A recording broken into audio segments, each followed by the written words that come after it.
Bien, bienvenue à tous à l'Académie d'agriculture de France. On va vous expliquer rapidement ce que c'est, donc je ne vais pas ébaucher le sujet, détourner le sujet. On va procéder en deux temps. Le président 2025 de l'Académie va vous expliquer un petit peu l'Académie, donc c'est Michel Dron, il va se présenter. On va vous présenter l'Académie, on va vous présenter le fonds documentaire, ce que vous pouvez attendre de l'Académie en matière d'information pour vos propres besoins, usages, notamment ce qu'on nous appelons ça l'encyclopédie de l'Académie, qui vous sera présentée ensuite par mon confrère Patrick Olivier. André Fougeroux va vous présenter le fonds documentaire. Et puis ensuite, donc, on va vous présenter très rapidement ce que vous verrez, ou bien vous le verrez avec Patrick Olivier lors de la visite en bibliothèque, où nous avons donc respecté un peu le thème national de cette année des Journées du patrimoine européenne de patrimoine, c'est-à-dire le patrimoine architectural. Et nous, cette année, nous avons fait une exposition, vous allez voir tout à l'heure, assez intéressante pendant 2 jours, du moins juste pour la journée, sur le patrimoine architectural rural et agricole. Donc vous allez voir, pour ceux qui n'ont pas encore visité, tout ce que nous avons fait comme présentation, photos, dessins et maquettes sur ce patrimoine agricole rural, les bâtiments, mais également les accessoires, tous les équipements nécessaires pour une ferme, année par année, ou en fonction de l'histoire des puits, des appareils pour les glacières, les machines pour le travail pour les animaux, pour travailler le cheval et les pieds du cheval ou les pieds du bœuf, etc. Donc beaucoup d'accessoires et beaucoup de belles photos et de dessins et de maquettes surtout qui vous attendent au 2e étage dans la bibliothèque, qui est un monument, classé monument historique. Donc je laisse tout de suite la parole. Alors ceux qui viennent d'arriver, bienvenue, puis ensuite on fera la visite un peu historique, on vous expliquera le bâtiment. Donc je laisse tout de suite la parole à Michel Dron, notre président. Merci Pierre. Bonjour, donc comme l'a dit Pierre, je m'appelle Michel Dron, je suis donc président de l'Académie d'agriculture de France pour cette année 2025. Alors juste 2 mots sur la présidence, puisque donc ici, en fait, il y a différentes instances, et donc il y a une instance qui est le bureau, hein, donc qui a pour responsabilité d'animer, de coordonner un peu la vie, on va dire, de l'Académie, sachant qu'on est tous égaux entre nous, puisqu'on est tous élus de la même manière. Et donc, au niveau de la présidence, on est élu pour 3 ans. Donc, ce qui veut dire qu'il y a 3 personnes à la présidence. La première année, vous êtes vice-président élu pour apprendre. La 2e année, vous êtes en charge. Et la 3e année, vous dépannez et donc vous accompagnez. Mais on est toujours membre du bureau pendant ces 3 ans-là. Donc l'an dernier, j'étais vice-président de Marion Guilloux, que certains d'entre vous connaissent peut-être, puisqu'elle a été très très longtemps PDG de l'INRA et elle a eu énormément de responsabilités donc au niveau de l'État dans le secteur agricole et alimentaire. Et donc l'année prochaine, alors je crois qu'il a annoncé, donc ce sera Georges-Henri Florentin, qui est un remarquable forestier et surtout un grand spécialiste, on va dire, de la fabrique des maisons en bois et des bâtiments en bois. Donc voilà pour la présidence. Il y a une secrétaire perpétuelle et il y a un trésorier perpétuel, j'y reviendrai. Donc cette très noble maison, vous voyez, c'est un peu surprenant quand vous rentrez dans cette salle, comme Patrick Olivier, mon confrère, vient de vous le dire, c'est que vous avez le nom de tous les titulaires académiciens. Donc à l'Académie, on est soit correspondant, soit titulaire, soit on est associé, parce qu'il y a des étrangers à l'Académie. Hein, donc il y a des étrangers du monde entier qui participent. Et moi, je ne veux pas rentrer sur les célébrités, donc vous cherchez le président. Et donc on va voir ça effectivement dans le diaporama, mais bon, l'un d'entre eux qui est hyper connu, qui je pense n'est jamais venu ici, c'est George Washington. Voilà. Mais il a été associé à l'Académie. Donc Pierre vous a présenté, ah ben voilà la famille Florentin, voilà, donc le nouveau vice-président. Bien, donc aujourd'hui c'est les Journées européennes du patrimoine, donc nous sommes 4 à interagir avec vous, donc moi-même, André Fougeroux, qui s'occupe avec son épouse et une personne donc de l'ensemble du fonds bibliothécaire dont vous verrez qu'il est, et vous l'avez vu pour ceux qui l'ont déjà visité tout à l'heure, considérable, avec des documents extrêmement historiques. Patrick Olivier qui s'occupe s'occupe de l'encyclopédie, et Pierre Del Porto qui vous a accueilli et qui coordonne donc cette journée du patrimoine. Bien. Donc, nous avons été créés en 1761, ça fait un certain nombre d'années, sous Louis XV, donc par l'intendant Bertin. Et donc, dans la région francilienne, vous savez sans doute qu'il y avait déjà des associations, on va dire, autour des questions agricoles, mais c'était absolument pas coordonné. Et vous savez peut-être que dans ces années, entre 1720 et 1760, on a eu une petite bulle froide, contrairement à celle qu'on a en ce moment. Et donc, la production agricole était un peu délicate, et donc les rendements étaient faibles, il y avait beaucoup de maladies. Et donc, la conséquence de ça, c'était famine, et puis famine et disette, et également donc un certain nombre de maladies préoccupantes. Et donc, comme le règne de Louis XV était un peu agité, donc le fait que les gens ne pouvaient pas se nourrir, c'était vraiment une préoccupation. Et donc, l'intendant Bertin a eu l'idée, en fait, de réunir, donc vous l'avez sur la première ligne à votre gauche, là-bas, l'ensemble des premiers académiciens, donc qui étaient, bon, pour certains des scientifiques, mais aussi pour certains des praticiens, donc pour réfléchir et construire, on va dire, une agriculture et des itinéraires techniques qui soient effectivement meilleurs. Bien, donc qui nous protège dans le cadre de notre statut? Bien sûr, le président de la République. Qui est notre président d'honneur? C'est le ou la ministre de l'Agriculture. Donc là, on est en attente du prochain ou de la prochaine. Et donc, en termes de statut, on a un établissement d'utilité publique. Et donc, ça date du début du siècle dernier. Ou même du siècle d'avant, je crois. Ouais, merci Georges-Henri. Voilà, 1878. Voilà, c'est bien que le vice-président se soit inscrit pour cette visite. Donc, notre académie, en fait, c'est une réunion, et ça, c'est important comparé, par exemple, aux académies des sciences. C'est qu'il y a des scientifiques et des enseignants on va dire, de l'enseignement supérieur, et j'en suis un puisque je suis professeur émérite à l'université Paris-Saclay en biologie végétale, mais il y a aussi des secteurs du monde économique, c'est-à-dire des industriels, des grands, on va dire, de l'agroalimentaire, donc qui sont membres de différentes sections. Par exemple, dans la section dont j'ai été secrétaire très longtemps, production végétale, on a Jean-Bernard Bonduel, et je pense que Bonduel, ça vous parle forcément, donc vous devez en consommer de temps en temps. Et très important, il y a des agriculteurs dans notre académie, des élus, bien entendu, et également des hauts fonctionnaires de l'État, et notamment du Conseil général de l'alimentation, agriculture et des espaces ruraux, du ministère de l'Agriculture, mais pas seulement. Voilà. Nous sommes un petit peu cooptés, mais ça passe quand même par des votes au niveau des sections, on va voir tout à l'heure, puis après un vote général. Donc, c'est pas uniquement de la cooptation. Donc, il y a une élection, et donc on est nommé officiellement donc, par le journal. Et donc, tous les académiciens, par essence, sont bénévoles. Et comme on se fie sur leur expérience, leur pratique, etc., en général, ils n'ont pas 25 ans. Donc, voilà, si je peux. Alors, qu'est-ce que l'on fait ? Donc, évidemment, on s'intéresse aux différents aspects, on va dire, des questions agricoles, des forêts, de l'élevage, de la pêche, des territoires, des questions environnementales, de biodiversité. Donc, on mène extrêmement large dans nos responsabilités, donc, sur lesquelles je reviendrai.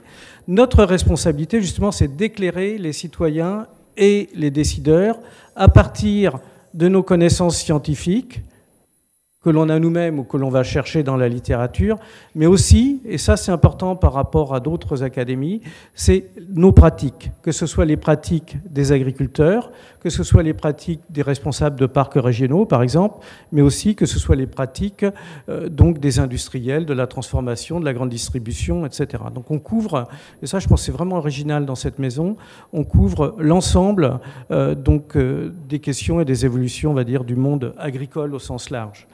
Donc, comme vous le voyez, donc, on couvre les domaines de l'agriculture, et quand je dis agriculture, c'est l'agriculture au sens large, donc c'est bien sûr les forêts, l'élevage, la pêche, etc., etc., l'alimentation et la transformation et la distribution, et maintenant, effectivement, les questions environnementales qui sont très, très prégnantes, comme vous l'avez vu cet été, avec la pétition à propos de la loi du plomb.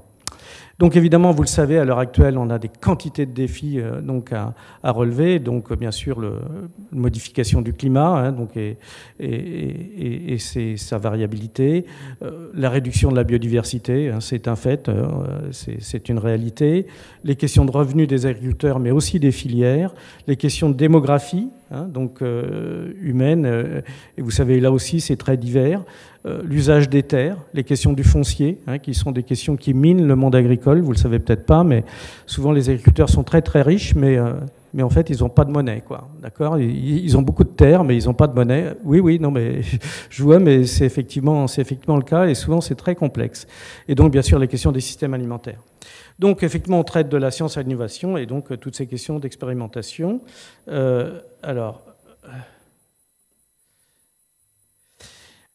Donc 120 titulaires, 180 correspondants, 60 associés titulaires, 60 associés correspondants.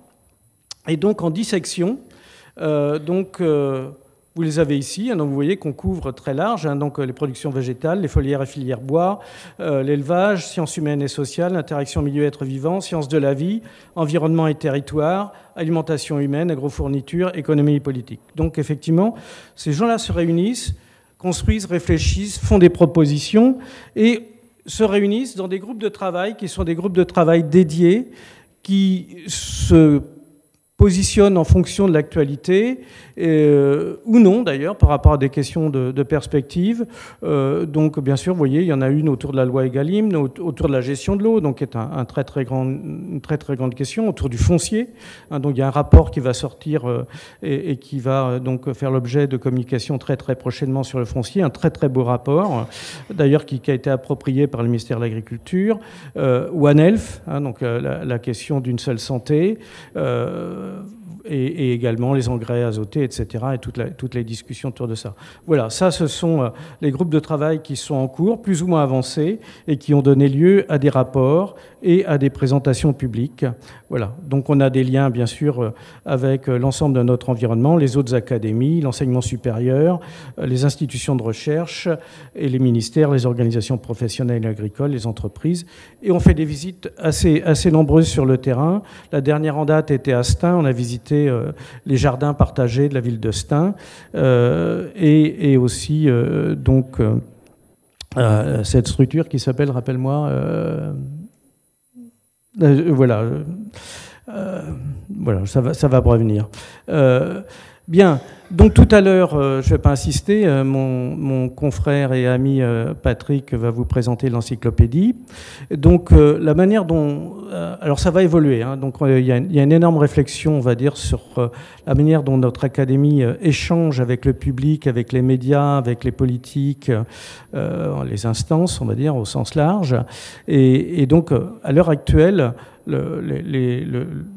le grand point central, c'est les séances publiques qui ont lieu le mercredi après-midi de 14h30 à 17h.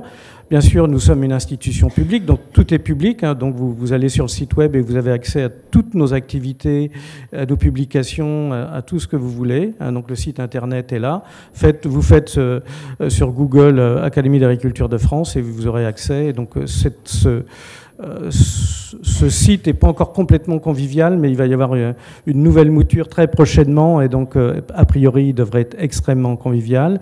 On a un responsable de communication qui communique via les réseaux sociaux et donc on a une chaîne YouTube sur laquelle vous pouvez voir toutes les séances depuis 10 ans, donc toutes ces séances du mercredi.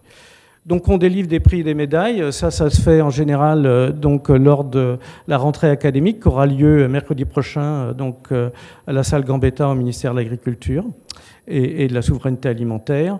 Donc on offre des médailles d'or, on donne des prix donc à des jeunes agriculteurs, à des agriculteurs qui se lancent dans des activités originales. Donc effectivement l'académie vit avec son environnement. Donc, je vais laisser la parole à mon ami André Fougeroux pour présenter notre fonds de bibliothèque. Tu viens, André ?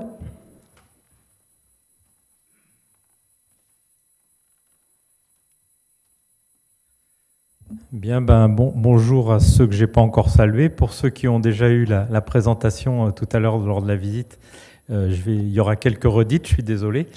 Donc le fonds documentaire, c'est un fonds qui correspond à peu près 45 000 monographies, donc qu'on est en train de cataloguer petit à petit avec mon épouse sur informatique, de façon à ce qu'il soit modernisé et consultable.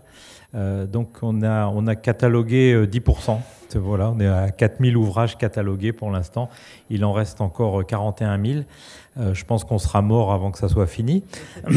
Mais bon, voilà, c'est le plus vieil ouvrage est de 1518. C'est un ouvrage sur les plantes utilisables en sorcellerie, ce qui préfigure assez mal de la vocation scientifique de notre académie, mais bon, voilà, c'est un fait. Nous n'avons aucun incunable dans notre fonds documentaire. Et le dernier ouvrage, il doit être de cette semaine. Enfin voilà, donc ça arrive en permanence. Et donc on catalogue tout ça au fur et à mesure.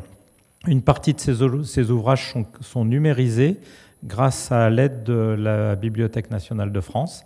Et donc sont consultables à partir de notre site internet. Tous nos comptes rendus, par exemple, depuis 1785 jusqu'à nos jours, sont consultables, sont numérisés, sont consultables sur Internet. Voilà. Alors, on n'a pas numérisé encore les comptes rendus entre 1761 et 1785 parce qu'ils sont manuscrits et la BNF ne numérise pas nos documents manuscrits pour l'instant. Donc voilà, mais si quelqu'un a une question sur le compte-rendu de 1760, le premier compte-rendu de 1761, on l'a ici à la bibliothèque. Voilà, donc ce que je voulais dire, c'est qu'on a beaucoup d'ouvrages de très grande qualité, parce que vous voyez ici, il y a tout un tas de noms très connus, hein, j'en cite quelques-uns, Parmentier, Chaptal, etc. On s'arrange aussi pour essayer d'avoir des ouvrages dédicacés par les auteurs. Et donc, on a des très belles dédicaces historiques. Voilà. Et puis, je vais juste vous raconter une petite histoire, ça va être rapide, qui correspond à la grappe de raisin que vous avez ici sur le diaporama. Cette grappe de raisin, elle vient d'une collection qui a été initiée par Chaptal, qui doit être par là, juste derrière moi.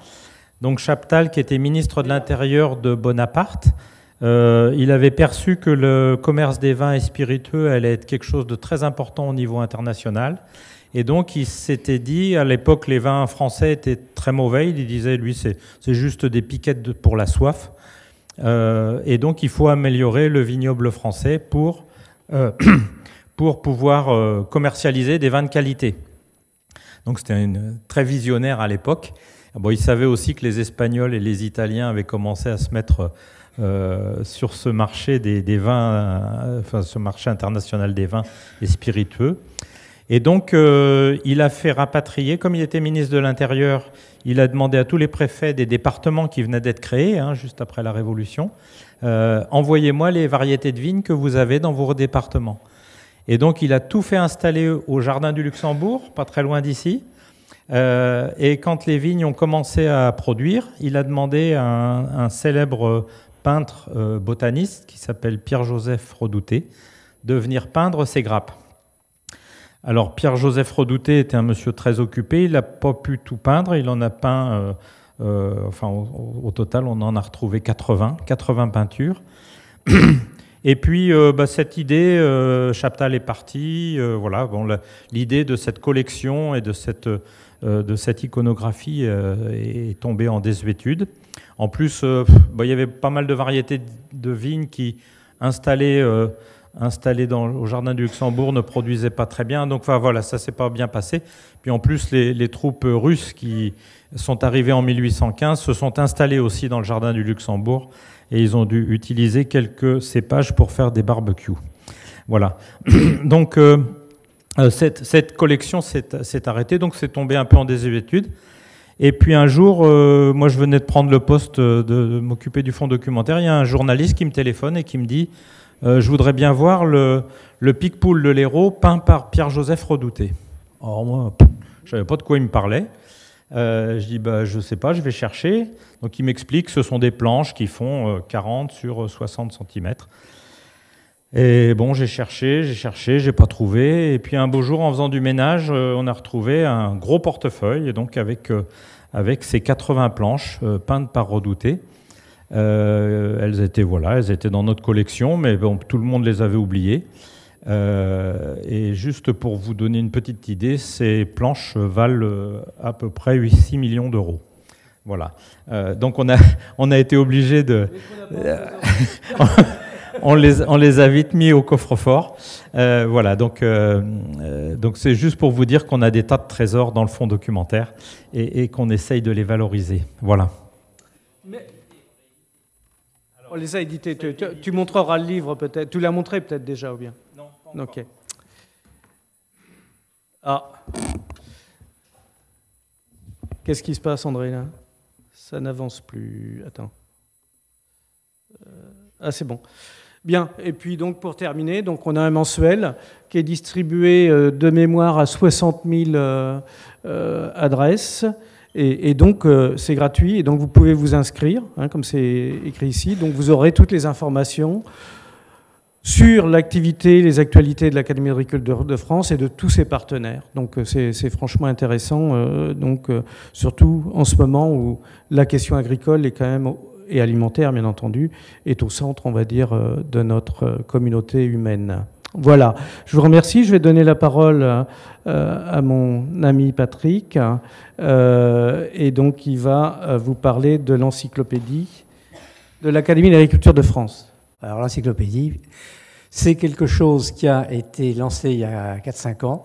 C'est conçu pour un lectorat grand public, mais aussi, donc pour vous tous, hein, mais aussi pour les étudiants, les enseignants-chercheurs, les décideurs et les journalistes.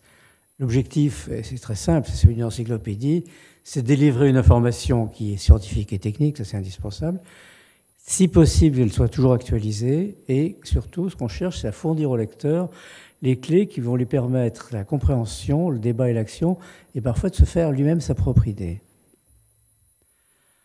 Elle se compose de 3 gammes. La plus fournie sont les fiches questions sûres, qui je vais vous en distribuer tout à l'heure. Sur 4 feuillets maximum, on traite un sujet complètement en profondeur. Les fiches repères, là, c'est la différence, c'est sur 2 feuillets. Il y a une page de texte sur laquelle vous allez lire quelque chose que vous avez lu en général dans les journaux, ou entendu à la radio, et qui est complètement erroné, mais que tout le monde raconte. Alors, on met le texte qui essaye de rétablir la vérité, et pour le prouver, au dos, il y a un graphique ou un tableau de chiffres qui montre comment, effectivement, il faut interpréter. Et puis, on a aussi des courtes vidéos. J'en ai pas assez, d'ailleurs. C'est synthétique, mais c'est sympa parce que ça attire plus facilement le lecteur ou la personne qui consulte. Voilà, par exemple, une fiche question sûre, vous voyez, sur 4 feuillets, donc je vais vous en distribuer tout à l'heure. Voilà une fiche repère, comme je vous disais. Il y a, sur un côté, il y a l'opinion répandue, puis ensuite, comment on réagit, nous, en face de ça. Et puis, vous avez en dessous le graphique qui va dans le sens de notre démonstration. Il y a 13 grands thèmes qui couvrent tous les domaines traités par la structure de l'Académie. Et donc, il y a les 1 à 10, ça correspond à peu près aux structures de l'Académie. Et puis on a rajouté un chapitre sur les pionniers, sur les biographies de personnes qui ont fait quelque chose d'important pour l'agriculture. Un chapitre, point d'interrogation, c'est le seul cas où on ne peut pas affirmer, ce ne sont plus uniquement des faits, il y a aussi des opinions. Alors en général, on s'arrange pour présenter une version et l'autre. On ne conclut pas, on laisse le lecteur, on apporte l'information au lecteur, mais on lui souhaite on laisse le soin de se déterminer lui-même. Et puis on a quelque chose, un dernier chapitre qui est assez récent, qui est assez remarquable, qui est sur les morphologies agraires dans le monde. Dit comme ça, c'est un peu rébarbatif. Si vous consultez les fiches, vous allez voir, c'est absolument passionnant, et on saute de l'une à l'autre. Alors pour y accéder, eh bien, vous rentrez sur le site de l'Académie d'agriculture. Sur la page d'accueil, il y a 2 façons. Soit la photo audio par le blog publication, puis ensuite on accède directement à l'encyclopédie. Soit on a aussi un petit encart sur cette page avec l'accès direct. Donc vous voyez, vous n'avez aucune raison de ne pas y aller. Alors je corrige, si je peux me permettre, ce qu'a dit notre éminent président tout à l'heure. On n'en est pas à 720, on en est à 740 cette semaine. Et ce sera 742 dès lundi. Voilà. Merci beaucoup Patrick, et donc n'hésitez pas parce que vous les avez gratuitement en ligne, hein, donc, et au fur et à mesure que ça évolue. Donc je vais conclure là-dessus en remerciant Christine Ledoux, notre collègue permanente qui s'occupe effectivement de toutes les questions de visio-transmission. Donc cette réunion est enregistrée, et donc voilà, si vous voulez, vous pouvez lui demander des copies. Voilà, je vous remercie beaucoup. Attends, c'est pas fini. Ah, c'est pas fini. C'est pas fini. Oui, on va commencer Il y a un bonus. le thème de l'architecture. Et donc, avant de monter, de faire la visite, et je vous présenterai un peu le bâtiment ici avant de quitter la salle, Patrick va vous présenter un peu le pourquoi et le comment de l'exposition qu'il a organisée à la bibliothèque. Ceux qui ont déjà entendu ça, vous avez le droit de vous lever et partir, on ne se vexera pas. Bon, alors, là-haut, vous allez voir, entre autres, une série de planches de dessin que j'ai faites sur le thème de l'architecture rurale et en sélectionnant par petites régions. Alors, je vais aller très vite et puis vous regarderez les images tranquillement là-haut. C'est par petites régions. Voilà d'abord les pays du Mont Blanc. Ça, c'est une ferme traditionnelle avec le fenil à l'étage. En voilà une autre du même genre, mais là, la particularité, c'est que c'est une ferme double. C'est-à-dire qu'elle est divisée en deux par un mur vertical qui est exactement au milieu, dans l'axe de la façade, et il y a une famille d'un côté, une famille de l'autre. Les cheminées sont appuyées sur le mur en dur, et chaque famille vit de son côté. Ça, c'est une petite ferme dans le Valorcine, c'est près la frontière suisse. Là, c'est beaucoup plus modeste, vous voyez, là, son petit maso. Là, voilà des éléments d'activité rurale. À gauche, ça s'appelle une canche. C'est ce qui sert à écraser les pommes au moment de la récolte pour faire le cidre. À droite, c'est un four familial. Chaque famille avait son petit four. Et il y a encore beaucoup de villages, en tout cas ceux qui sont restés des villages ruraux, où il y a encore le four. Et de temps en temps, chaque année, il y a toujours un jour où tout le monde allume son four et on fait cuire le pain. Ça, c'est un chalet d'alpage. Alors là, on est dans un alpage de petite taille et on n'est qu'à 1200 mètres. Donc on est près du village des Ouches. C'est relativement facile de descendre. Le chalet est plutôt confortable, mais il n'y a qu'un seul chalet puisqu'il n'y a qu'un troupeau de taille limitée. Alors là, voilà un alpage complètement différent. On était en grande altitude, on a plus de 2000 mètres. Très grand alpage, conditions beaucoup plus dures. Donc les bergers ont tendance à se regrouper et on fait cette espèce de pseudo-village où chacun a sa maison. Le Vercors.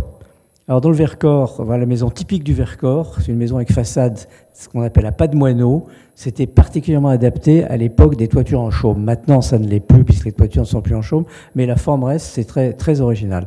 Là, c'est une très belle maison qui date du début du XVIIIe. Voilà la même genre de structure, mais simplement dans une ferme. Voilà tout à fait un autre type d'habitat, c'est dans les gorges où il y a peu d'espace entre la montagne et la rivière, et les maisons sont construites complètement en hauteur. Là, on est à Pont-en-Royan. Voilà des puits, 2 puits couverts sur la gauche. Sur celui du milieu, je vous laisse imaginer ce que vous voulez. Et sur la droite, il y a un ustensile qu'on voit de moins en moins maintenant, mais qui existe encore parfois en France. C'est ce qu'on appelle un travail. C'est ce qui servait à ferrer les... Alors dans le Vercors, c'était plutôt les bœufs, et dans le reste de la France, c'était les bœufs et les chevaux. Et puis voilà quelque chose d'absolument extraordinaire, c'est comment faire fonctionner un moulin à eau quand on n'a pas d'eau, en tout cas quand on n'a pas de rivière.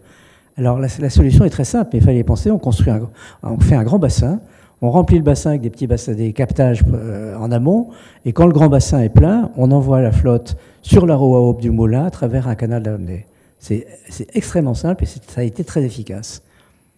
Trièvre, région voisine, alors là on change complètement d'architecture. On est sur des maisons avec un pan coupé et des toitures en couverture d'écailles. En voilà d'autres dans un village avec une particularité, c'est que si vous regardez bien au sommet des maisons, il y a ce qu'aujourd'hui on appelle des chiens assis, mais qui en fait servaient à stocker le foin. Il y avait un seul animal par maison dans le village, mais il fallait quand même le nourrir pendant l'hiver. Et pour stocker le foin, il y avait au bout de cette petite excroissance s'appelle un engrangeau. Et vous voyez sur le dessin qu'on est en train de monter du foin, qui est ici dans un bourras, et qui permettra de nourrir l'animal pendant l'hiver. Dans le même village, élément typique des villages ruraux, l'église bien entendu, la belle halle couverte et la fontaine avec des mascarons qui crachent l'eau dans la fontaine. Haute-Vallée de la Drôme, on retrouve pareil des maisons à pan coupé. Voilà, avec une très très grande grange. Et vous voyez déjà dans ces maisons qu'on a changé par rapport au Mont Blanc, c'est que maintenant l'habitat est à l'étage. Et en bas, il y a les animaux, il y a aussi un peu de réserve. Baronnie provençale, même genre de structure, c'est-à-dire que l'habitat est à l'étage, mais là, on monte à l'étage par un escalier extérieur qui s'appelle sur un pontin, sous un petit toit qui s'appelle le Calabert. C'est tout à fait caractéristique des baronnies. Comme ce sont des zones qui ont été un peu dangereuses, il y avait des fermes fortifiées, en voilà une du XVIIe, en voilà une autre, même époque, de côté de Dieulefit. Dans le Tricastin, là, on est dans la plaine. Donc, dans la plaine, la situation est plus incertaine. Il faut donc avoir des villages qui sont complètement fortifiés. Voilà un village qui l'est entièrement. Si on était en vue totalement verticale, vous verrez qu'il est parfaitement circulaire. C'était chantré sur un château qui a disparu et sur une église et un rempart tout autour. Et vous voyez que le rempart, tardivement, donc c'est un dessin récent, a été percé par des fenêtres et des portes pour les maisons. Et voilà le même rempart, mais en détail. On voit un des portails fortifiés du village, fortifié avec 2 tours, des machicoulis, donc quelque chose d'assez costaud quand même. Et puis la forme de l'enceinte, il y avait 11 tours dans ce village, la forme de l'enceinte, mais qui maintenant sert pour des maisons. Dans cette région également, quelque chose d'assez original, c'est une glacière qui permettait de conserver de la glace pendant tout l'hiver, l'hiver et surtout l'été. La neige ou la glace était récoltée en hiver, taillée en paquets, mis dans le bâtiment. Celui-là est même à l'extérieur. La plupart du temps, les glacières étaient complètement enterrées et ça permettait d'avoir de la glace jusqu'en été. Dans cette région aussi, un cas un peu particulier, c'est un habitat troglodyte près de Bolène. Dans la région du Mont Ventoux, du plateau d'Albion et de la montagne de Lure, un puits couvert, très caractéristique de notre région.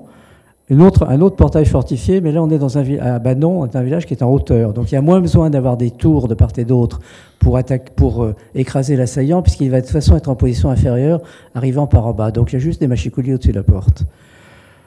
Un pigeonnier double, ce qui est une chose très rare, c'est le seul que je connaisse, et vous remarquerez le nombre de fenêtres, de trous d'envol qu'il y a sur ce double pigeonnier. Tout à l'heure, on en verra un ou c'est le contraire. Là, un autre pigeonnier avec un aspect décoratif, une toiture en pagode. Quelque chose de tout à fait atypique en France, c'est un puits à balancier. Ça, je l'ai vu en 1996. Donc, en 1996, on sortait encore l'eau d'un puits avec un balancier, comme on le fait en général plutôt en Afrique. Et puis, sur ce massif assez extraordinaire, cette ancienne bergerie, dont toute la toiture était supportée par des arcades uniquement en pierre sèche. La toiture est partie, mais les arcades restent.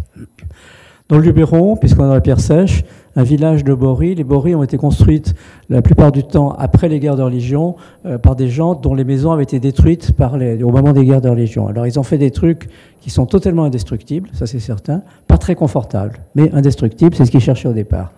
Ensuite, comme c'était pas très confortable, ça a plus ou moins été abandonné et maintenant c'est plutôt pour le folklore. Là aussi, des fermes fortifiées, parce que le pays était incertain. Alors là, toute chose complètement différente, mais c'est bien du rural. C'est un agriculteur à Villelaure qui s'est enrichi énormément fin 19e avec les primeurs, et au lieu d'avoir une ferme avec 2 cochons et 3 moutons, il s'est fait construire une villa moderne en style éclectique. Un moulin à vent traditionnel sur la crête du Luberon, et puis quelque chose de très différent, un moulin à huile. Alors là, c'est dans un bâtiment. C'est pour presser les olives. La roue tourne autour d'un axe central et elle est tirée, elle est actionnée par un cheval on voit le collier pour atteler le cheval, et un cheval qui toute la journée tourne autour de la meule. Et on disait que quand on sortait le cheval le soir, dans son champ, il continuait à tourner en rond. Et pour terminer, parce que tout ce que vous avez vu, c'était essentiellement dans le sud-est, comme vous avez pu le noter, j'imagine, une petite incursion tout à fait de l'autre côté de la France, dans l'île de Ré. Voilà un pigeonnier, alors vous voyez, complètement différent de ce que je vous ai montré dans le sud-est. Il y a très peu de trous d'envol, c'est assez curieux, mais à l'intérieur du bâtiment, il y a autant de boulins que dans les autres. Un puits couvert, autre style que ce qu'on a vu. Alors là, un puits absolument extraordinaire, c'est un puits pour 3 familles. C'est-à-dire, vous voyez que chaque famille avait sa margelle. Dans la margelle, il y a le coulisseau pour descendre la corde, et chacun avait sa corde, son seau, et pouvait prendre son eau quand il voulait, en même temps que ses voisins éventuellement. Alors ça a été un peu changé au XXe siècle parce qu'il l'a recouvert avec une pompe moderne, mais l'idée du puits à 3 margelles est absolument extraordinaire. Ça aussi, je crois qu'il y en a nulle part ailleurs au monde. Un four à chaud rural, montrant que les paysans savaient aussi faire cuire à chaud eux-mêmes. Un moulin à marée, qui est le principe de l'usine marémotrice de la Rance, c'est-à-dire qu'on attend que la mer monte, on remplit des bassins à l'amont qu'on voit sur le dessin du bas, et puis quand la mer est montée, on fait passer à travers le moulin qui restitue l'eau à la mer et fait tourner la roue. Et voilà. Merci beaucoup, Patrick. Vous avez noté, parce que ce n'était pas marqué sur ses dessins, c'est ses dessins à lui. Hein. Voilà. Donc, vraiment bravo. Vous aurez remarqué aussi qu'il a probablement une maison dans les Alpes. Hein. Voilà. Bien. Donc, voilà, c'est remarquable. Je te remercie beaucoup. Je voudrais remercier Christine, comme j'ai dit tout à l'heure. Et je ne l'ai pas dit, mais peut-être ça vous a été dit. Ce bâtiment date d'un siècle. Tu l'as dit? Je vais l'expliquer maintenant. Voilà. D'un siècle après la création de l'Académie, c'est-à-dire 1861. Et comme le disait Patrick tout à l'heure, quand il a été ouvert, on s'est aperçu qu'il était trop petit. Mais bon, voilà, c'est ainsi. Voilà, je te laisse la parole, Pierre. Oui, je vais vous expliquer un petit peu, puisqu'on est sur le patrimoine architectural, l'histoire de quelqu'un qui nous a permis d'être dans les locaux où nous sommes. Je vais vous parler d'un des certains Amédée de Béhague, 1803-1884, qui était d'une famille de Haut-Fourneau et qui, à 23 ans, on est dans le flou, savoir comment il a obtenu cet argent en route, a acheté en Sologne un grand domaine de 900 hectares, 23 ans, 900 hectares, à Dampierre-sur-Burly, en pleine Sologne, des mauvaises terres. Il a acheté ce domaine. L'année d'après, il s'est marié. Et ensuite, donc, il a augmenté ce domaine de 900 hectares à 1400 hectares. Il les a améliorés. Il a replanté des forêts dans les zones pauvres. Il a fait de l'élevage assez important de bovins reproducteurs de la race Durham qu'il a importé d'Angleterre. Puis il a utilisé de la charolaise et de la limousine, de la normande pour faire du lait. Mais il a surtout acheté ou recréé un grand troupeau de moutons de différentes races, Sologno, Berrichon, Southdown qui venait d'Angleterre également, pour faire de la production d'agneaux. Et chaque semaine, il avait des agneaux qui partaient à Paris, qui étaient abattus sur la ferme, qui partaient très précautionneusement, les carcasses étaient abattues, enveloppées dans des linges, transportées dans des paniers. Chaque semaine, le soir, le train partait de Ouzouer Dampierre, arrivait à Paris, était vendu chez un grand boucher qui s'appelait Piétrement, et surtout était servi dans des grands restaurants. Vous aviez au menu le gigot Béhague, qui était très demandé, ou la selle d'agneau Béhague, la Renaissance, était très connue.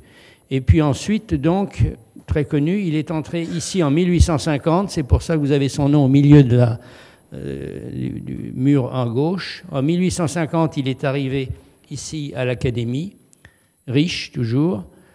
Il faisait beaucoup d'expérimentations également pour le compte de l'Académie sur sa ferme, sur le sel pour les animaux. Il a parlé aussi ici en séance des problèmes du loup, mais il était spécialiste un petit peu de l'alimentation animale, de la croissance des moutons et de la croissance des bovins. Et puis, donc, il est devenu le président de l'Académie en 1876, et en 1878, alors jusqu'en 1878, l'Académie n'était pas ici. Nous étions hébergés dans d'autres sociétés, la Société de géographie, etc., sous forme de Société d'agriculture. Et donc, pour provoquer un petit peu et fixer l'Académie a acheté ce terrain et lui nous a offert le bâtiment. Donc, un mécène. Et justement, c'est pour ça que vous avez son médaillon en haut en tant que mécène. Alors, l'affaire n'est pas suivie, ne s'arrête pas là. Il est décédé en 1884, peu après. Mais entre-temps, sa fille et sa femme ne se plaisaient pas à la campagne. Donc, il leur a offert, avant de se séparer de sa femme, il leur a offert l'hôtel de Béhague, qui n'est entre autres que au carrefour de la rue Saint-Dominique et de l'avenue Bosquet, pas très loin d'ici, et ce qui est actuellement l'ambassade de Roumanie depuis 1939. C'est devenu l'ambassade. C'est un énorme hôtel particulier que je vous invite à visiter puisque ça fait partie des Journées du patrimoine. Sa fille était une cocotte, un petit peu une vraie parisienne, etc. Il lui a construit un petit opéra, une petite salle de bal, un lieu de théâtre. Il y a des grandes colonnades et il y a surtout un énorme jardin qui longe l'avenue Bosquet. Je vous invite à voir. Donc voilà un de nos mécènes, Amédée de Béhague, qui nous aide à être là où nous sommes aujourd'hui. Donc ça, c'était la première partie de la partie architecturale. Donc je vous invite maintenant, pour ceux qui n'ont pas encore fait la visite, On va aller dans le hall, je vais vous expliquer un petit peu, puis après, progressivement, on va monter au deuxième étage pour voir l'exposition qu'on a organisée pour vous sur le patrimoine agricole et rural. Donc on se retrouve dans le hall dans 2 minutes. Merci.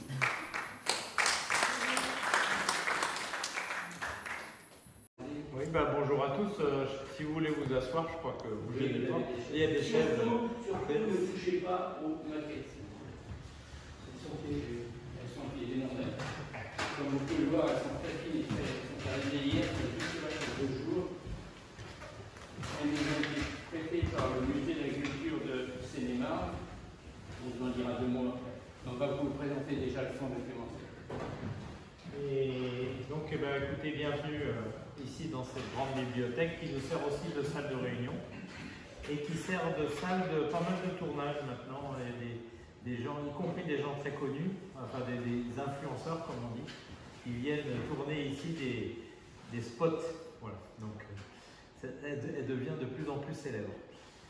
En ce qui concerne donc le fonds documentaire ici, il y a 45 000 bouquins à peu près, à 1 ou 2 près. Je ne les connais pas tous, loin de là. Le plus ancien date de 1516. On n'a aucun incunable dans la bibliothèque, on n'a que des livres qui sont publiés après le début de l'imprimerie, à l'arrivée de l'imprimerie. Et donc on a, le plus vieux est de 1516 et il traite des plantes utilisables en sorcellerie. Ce qui préfigure pas bien la vocation scientifique de l'Académie, enfin bon, donc voilà, c'était juste un petit clin d'œil. Puis le dernier, il est de cette semaine, donc voilà, donc tous les ouvrages traitent des sujets qui nous concernent particulièrement, l'agriculture, la forêt, l'environnement et puis l'alimentation. Voilà. Donc on traite à peu près tous ces sujets-là. Le gros du fonds documentaire, c'est des ouvrages du 18e, 19e siècle. On en a pas mal du 20e aussi maintenant, mais vraiment la grosse masse, c'est 18e, 19e. Voilà, qu'est-ce que je peux vous dire de plus? Après, le fonds est consultable sur rendez-vous. Moi, je ne suis pas tout le temps là, j'ai d'autres activités. Donc, sur rendez-vous, si vous avez une recherche documentaire à faire, alors plutôt historique en général, enfin, en tout cas, les gens qui nous consultent sont plutôt des historiens qui s'intéressent à l'histoire du monde rural, du monde forestier, de l'alimentation éventuellement. Voilà. On a un certain nombre d'ouvrages tout à fait remarquables.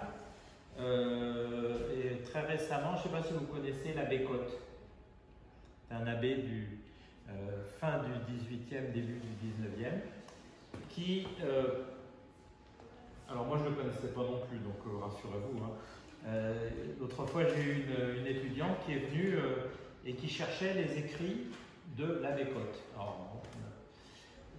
Et donc cet abbé Cotte, c'est un abbé qui a enregistré la météo tous les jours, de la même façon, de 1750 à 1812. Donc c'est un premier météorologue scientifique, on va dire, parce qu'avant les gens avaient des théories sur la météo, mais c'était pas très étayé. Et il a enlevé l'idée auprès de la population de l'idée des marées météorologiques. À l'époque, on pensait que le temps revenait, le climat revenait régulièrement. Alors chacun avait son idée, les 3 ans, tous les 7 ans, tous les 9 ans, enfin bon, chacun avait des théories. Et lui, à force d'enregistrer tous les jours, il a dit au bout d'un moment, il a dit, je ne sais pas dans le reste du monde, mais ici, donc il était à Montmorency, hein, dans le nord de Paris, il a dit, moi, dans mes enregistrements, ça ne revient pas tous les 7 ans, tous les 9 ans, etc. Donc, moi, je ne crois pas à cette théorie des marées. Alors, ça avait fait un peu ça a créé un électrochoc. Et puis, la deuxième chose qu'il a dit, dans mon secteur, je peux prévoir le temps à peu près à 7 jours. Alors, 7 jours à l'avance, suivant ce que j'ai enregistré, je peux dire quel temps il va faire dans les 7 jours qui viennent. Et il s'est heurté à Lavoisier, je ne sais pas si tu as parlé de Lavoisier tout à l'heure, il s'est heurté à Lavoisier qui était une sommité scientifique à l'époque, parce que Lavoisier disait non, plus de 2 jours, c'est pas possible. Et Cotte a dit, si moi 7 jours, j'y arrive, chez moi en tout cas. Et donc voilà, ça a été le premier, donc cette jeune fille qui faisait une thèse sur la météorologie, et notamment quand la météorologie est devenue une science, Et donc l'abbé Cotte est un des initiateurs de cette météorologie scientifique. Donc l'abbé Cotte était membre de l'Académie d'agriculture. En fait, il était abbé parce que, vous savez, dans les familles, souvent le plus jeune, enfin l'aîné, devenait soldat, le second était dans les ordres, puis le troisième, il récupérait, enfin bon, ce qu'il pouvait. Et donc l'abbé, il s'était retrouvé abbé, mais en fait, je crois qu'il ne s'intéressait pas tant que ça à la religion. Et ce qui l'intéressait, c'était la physique, voilà, globalement, et notamment les questions météorologiques. Voilà, donc, il disait, je préfère un bon traité de physique que les écrits de Saint-Augustin. Il n'était pas très... voilà, donc, et les écrits de l'abbé Cotte, donc, que cette jeune fille cherchait, que beaucoup de gens cherchaient, que je ne savais pas qu'ils étaient là, ils sont dans la bibliothèque là. Donc il y a tous les enregistrements, jour par jour, de l'abbé entre 1750 et 1812. 1812, il commençait à fatiguer, on voit les lignes qui deviennent de plus en plus difficiles. Donc voilà. Donc c'est juste pour vous dire qu'on a quelques ouvrages absolument uniques. Alors les ouvrages uniques, on les fait numériser avec le concours de la Bibliothèque nationale de France, qui nous aide dans cette tâche-là. D'abord, ils sont mieux équipés, ils sont plus compétents que nous de toute façon.